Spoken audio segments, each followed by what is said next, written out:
High friends, welcome back to my channel ডালিয়া ডিমসে তোমাদের সকলকে ওয়েলকাম জানিয়ে তোমাদের জন্য কৃষ্ণকালী মায়ের মন্দিরে একটা গুরুত্বপূর্ণ ভিডিও নিয়ে চলে আসলাম। তার আগে বলি, জয় কৃষ্ণকালী মায়ের জয়, জয় কৃষ্ণকালী মায়ের জয়, জয় সোনা মায়ের জয়। ভিডিওটা শুরু করার আগে বলবো, ভিডিওটা কিন্তু সবাই লাস্ট পর্যন্ত দেখবে। কেউ আর্ধেক দেখে কিন্তু কোনো কিছু ভেবে নিও না। কৃষ্ণকালী মায়ের মন্দিরে এখন তো তোমরা সবাই জানো যে এখন একটা প্রবলেম চলছে কৃষ্ণকালী মায়ের মন্দিরটা হওয়া নিয়ে। তো সেই নিয়ে আজকে ভিডিওটা করব। তোমাদের জন্য একটা সুখবর নিয়ে আসলাম। তোমাদের ভিডিওটা দেখলে আশা করি অনেক ভালো লাগবে। যারা কৃষ্ণকালী মায়ের ভক্ত আছো এবং যারা ভগবানকে বিশ্বাস করো, কৃষ্ণকালী মাকে বিশ্বাস করো, তাদের জন্য আজকের ভিডিওটা। লক্ষ লক্ষ ভক্ত কৃষ্ণকালী মায়ের মন্দিরে প্রত্যেক দিন যায়, সেটা তোমরা সবাই জানো, নতুনভাবে বলার কিছু নেই। কৃষ্ণকালী মা এতটাই জাগ্রত, আর দেশ বিদেশ সব জায়গায় কিন্তু কৃষ্ণকালী মা প্রচার হয়ে গেছে। আর প্রচারটা কিন্তু আমরা সকলেই করেছি, কৃষ্ণকালী মায়ের প্রচারটা আমরা সকলেই করেছি। তাই কৃষ্ণকালী মা এখন দেশ বিদেশে সবার মুখে কৃষ্ণকালী মায়ের নাম জপ। কৃষ্ণকালী মায়ের একটাই নাম জপ, জয় কৃষ্ণকালী মায়ের জয়। এই জয় কৃষ্ণকালী মায়ের নাম জপে কিন্তু অনেক শান্তি, অনেক মধুর একটা বাণী।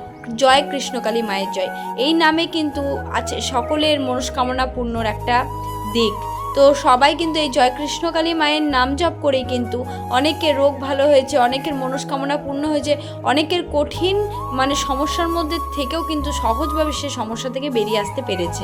তো জয় কৃষ্ণকালী মায়ের নাম জপটা কিন্তু তোমরা বাড়িতে বসে 108 বার করে করতেই পারো। আর যারা করো তারা তো জানো মায়ের মহিমা কতটা। মা কত রকমভাবে লীলা দেখায় আমাদেরকে। তো মায়ের মন্দিরটা নিয়েও কিন্তু মা অনেকবার অনেক রকমভাবে লীলা করেছে, সেটা তোমাদেরকে নতুনভাবে বলার কিছু নেই। তোমরা যারা পুরনো মন্দির থেকে তোমরা যারা ভিডিও দেখে আসছো বা মাকে চিনে আসছো, তারা কিন্তু সকলেই জানো কৃষ্ণকালী মায়ের মন্দির হওয়া নিয়ে মা কত রকমভাবে লীলা করেছে। তো আর কি বলবো তোমাদেরকে, মায়ের মন্দিরটা হওয়া নিয়ে কিন্তু অনেক সমস্যার মধ্যে পড়তে হয়েছে।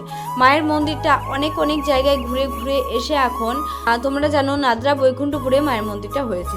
তো সেখান থেকেও কিন্তু মাকে চলে যাওয়ার জন্য, সরিয়ে দেওয়ার জন্য কিন্তু একটা পরিকল্পনা তৈরি করা হয়েছিল, যেটা মঙ্গলা মায়ের মুখ থেকে আমরা শুনেছিলাম। তো কৃষ্ণকালী মা কিন্তু ভগবান, তো তিনি তার লীলা, তার কোথায় সে বসবে, তার খেলা কিন্তু সে করেই যাচ্ছে। সেটা কিন্তু আমরা মানুষরা বুঝতে পারছি না। মানুষের কর্ম মানুষ করছে, ভগবানের কর্ম ভগবান করছে। তো ভগবান কিন্তু নিজের জায়গা, নিজে কোথায় বসবেন সেটা কিন্তু ভগবান ঠিক করেই রেখেছে। তো যাই হোক, অনেক সমস্যার মধ্যে কৃষ্ণকালী মায়ের মন্দিরটা যাচ্ছিল। তো অনেক ভক্তরা বিভ্রান্তির মুখে পড়েছিল, মায়ের মন্দিরটা কি আদৌ হবে নাকি মায়ের মন্দিরটা হবে না। অনেকে তো এমনও বলেছে মায়ের মন্দিরটা চিরদিনের মতো বন্ধ হয়ে গেল। এরকমভাবে অনেকে অনেক রকমভাবে বলছে, কিন্তু যেটা সত্যি সেটা কিন্তু আমি তোমাদেরকে বলবো, মায়ের মন্দিরটা কখনোই বন্ধ হবে না। একজন ভগবানের মন্দির বন্ধ করার ক্ষমতা কিন্তু কারণ নেই, ভগবানের মন্দির বন্ধ করার আইনও কোথাও নেই। তো ভগবানের মন্দির হবে, অবশ্যই হবে। তোমরা শুধু সাথে থেকো, পাশে থেকো। কৃষ্ণকালী মাকে যারা তোমরা ভক্তরা বিশ্বাস করো, ভালোবাসো, ভক্তি করো, তারা শুধু মনে প্রাণে চাও মায়ের মন্দিরটা হবে। অবশ্যই তার কর্ম, তার লীলা সে করবে, মায়ের মন্দিরটা অবশ্যই হবে। আর নাদরা বৈকুণ্ঠপুরেই যেখানে মায়ের মন্দিরটা এখন বর্তমানে আছে সেখানেই হবে। আর কৃষ্ণকালী মায়ের মন্দিরটা তৈরি হওয়ার জন্য মঙ্গলা মা কিন্তু সেই প্রথম থেকে কৃষ্ণকালী মায়ের মন্দির হওয়া নিয়ে এদিক ওদিক লড়ে বেড়াচ্ছেন।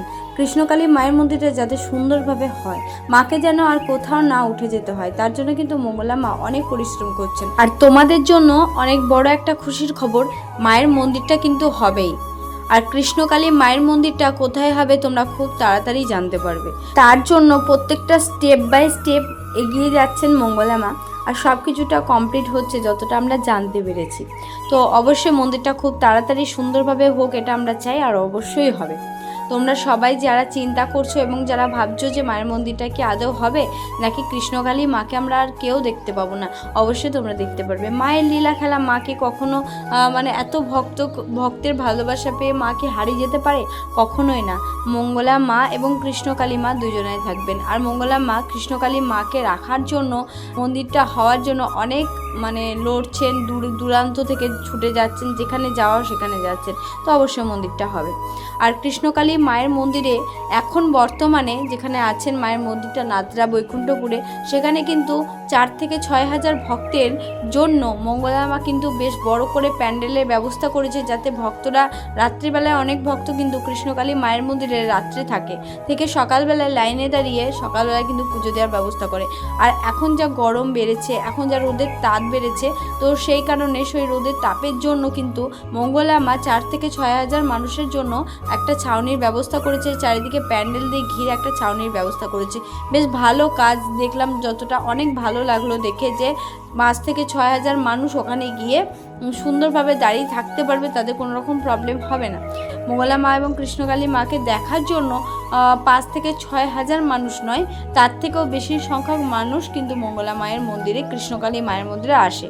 তো সেই 5 থেকে 6 হাজার মানুষের জন্য এখন বর্তমানে ব্যবস্থা করা হয়েছে, আস্তে আস্তে তো অনেক বড় করে ব্যবস্থা করা হবে, যাতে সকল ভক্তদের কোনো রকম অসুবিধা না হয়। আর তোমাদের জন্য আরেকটা বিশাল বড় খবর আমি এই ভিডিওর মাধ্যমে শেয়ার করব। মায়ের মন্দিরে কিন্তু বাৎসরিক পুজোর একটা ব্যবস্থা করা হয়েছে।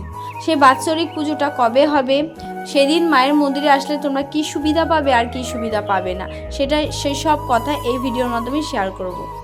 আর কৃষ্ণকালী মায়ের মন্দিরে যারা এখনও ঠিকানা জানো না, তাদেরকে বলবো তারা পুরনো ভিডিওগুলো আমার দেখো, অবশ্যই সেই ভিডিও থেকে তোমরা জানতে পারবে কৃষ্ণকালী মায়ের মন্দিরের ঠিকানাটা। প্লিজ যারা জানো না ঠিকানাটা, তারা প্লিজ একবার গিয়ে ভিডিওগুলো দেখে আসো, আগের ভিডিওগুলো।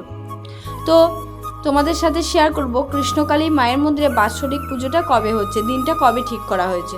তো কৃষ্ণকালী মায়ের মন্দিরে বাৎসরিক পুজোটা ঠিক করা হয়েছে বৈশাখ মাসের প্রথম অমাবস্যায়, আর সেটা হচ্ছে 13ই বৈশাখ, আর বারটা হচ্ছে রবিবার। তো তোমরা যারা যারা কৃষ্ণকালী মায়ের মন্দিরে বাৎসরিক পুজো মায়ের দেখতে চাও, তারা মায়ের মন্দিরে আসতে পারো। এবার তোমরা অনেকেই জানতে চাইছো মায়ের মন্দিরে আসলে তোমরা কি সুবিধা পাবে আর কি সুবিধা পাবে না, তোমাদের অনেকের মনে এটা কৌতূহল, তবে আমি তোমাদেরকে বলে দিচ্ছি।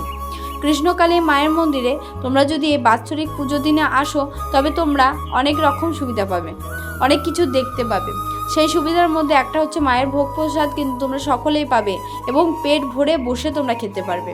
এমনিতে অনেক সময় মায়ের মন্দিরে ভোগ প্রসাদ তোমরা হাতের মধ্যে দেওয়া হয় অল্প পরিমাণ মায়ের প্রসাদ, কিঞ্চিত প্রসাদ হিসেবে, কিন্তু এই বাৎসরিক পুজোর উপলক্ষে মায়ের প্রসাদ মন্দিরে সকল ভক্তদের নরনারায়ণ সেবা দেওয়া হবে, এবং সকল ভক্তকে পেট ভরে প্রসাদ দেওয়া হবে, মায়ের ভোগ প্রসাদ।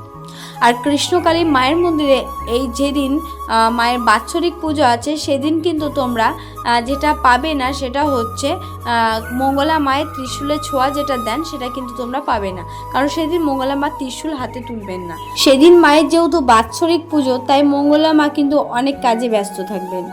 আর মায়ের মন্দিরে কিন্তু অনেক রকমের অনুষ্ঠানের পরিকল্পনা চলছে, কি কি অনুষ্ঠান হয় সেটা তো অবশ্যই তোমাদেরকে জানাবো। আর যারা যারা অনেক দূর থেকে ভাবছো কৃষ্ণকালী মায়ের মন্দিরটা আমি যাব কোনো এক সময়, তাদেরকে বলবো তারা এই বৈশাখ মাসের প্রথম অমাবস্যায় মায়ের মন্দির চলে আসো, 13ই বৈশাখ। তো সেদিন রবিবার পড়ছে, বারটা হচ্ছে রবিবার, সেদিন কিন্তু মায়ের মন্দিরে যাক চমক করে ধুমধাম সহকারে মায়ের পুজো হবে, বাৎসরিক পুজো। আর সেদিন তোমরা অনেক কিছু দেখতেও পাবে মন্দিরে। তো অবশ্যই তোমরা আসতে চাইলে আসতে পারো সেদিন, তবে বলবো একটা কথা, একটু সকাল সকাল আসার চেষ্টা করো, সেদিন কিন্তু মঙ্গলা মাও অনেকটা সকাল সকাল আসবেন মন্দিরে, এবং ঠাকুরের পুজোর যে কৃষ্ণকালী মায়ের পুজোর যে ব্যবস্থা সেগুলো উনি করবেন। আর তোমরা যারা আসবে ভাবছো তাদেরকে বলবো সকাল সকাল এসো, আর যারা ভাবছো বিশেষ কি কোনো অনুষ্ঠানে যাওয়া যেতে পারে, তাহলে বলবো বাৎসরিক পুজোটাই হচ্ছে বিশেষ অনুষ্ঠান, চাইলে চলে আসতে পারো মায়ের মন্দিরে। আজকের ভিডিওটা এ পর্যন্ত রাখছি, তোমাদের কেমন লাগলো কমেন্ট করে জানিও। কৃষ্ণকালী মাকে যারা ভালোবাসো তারা এই ভিডিওটা শেয়ার করে দিও, কারণ এই ভিডিওটা তোমাদের বন্ধু বান্ধব আত্মীয় স্বজনরা দেখলে তারা মায়ের মন্দিরে বাৎসরিক পুজোতে আসতে পারবে এবং অনেক তথ্য জানতে পারবে। আর ভিডিওটা ভালো লাগলে একটা লাইক করো, চ্যানেলে যারা নতুন আছো প্লিজ চ্যানেলটাকে সাবস্ক্রাইব করে আমার পাশে থেকো, কারণ এরকম রিলেটেড ভিডিও শেয়ার করি, তোমাদের আশা করি ভালো লাগবে যারা কৃষ্ণকালী মায়ের ভক্ত আছো এবং ভগবানকে যারা ভালোবাসো। তো আজকের মতো ভিডিওটা এখানে এন্ড করছি। জয় কৃষ্ণকালী মায়ের জয়, জয় কৃষ্ণকালী মায়ের জয়, জয় কৃষ্ণকালী মায়ের জয়। তো কৃষ্ণকালী মায়ের 108 বার করে নাম জপে কিন্তু অনেক জাদু আছে, তোমরা চাইলে করতে পারো, যারা কৃষ্ণকালী মায়ের নাম জপ করো তারা তো জানো। তো আজকের মতো ভিডিওটা এখানে এন্ড করছি, সবাই ভালো থেকে সুস্থ থেকো, জয় কৃষ্ণকালী মায়ের জয়। মা যেন সকলকে ভালো রাখে, সুস্থ রাখে, আমার সকল ইউটিউব পরিবারের মেম্বারদেরকে যেন মা ভালো রাখে, সুস্থ রাখে, সকলের মনোবাসনা যেন পূর্ণ করে দেয়। জয় মা, ভালো থেকো, মা ভালো থেকো, তোমরা সকলেও ভালো থেকো।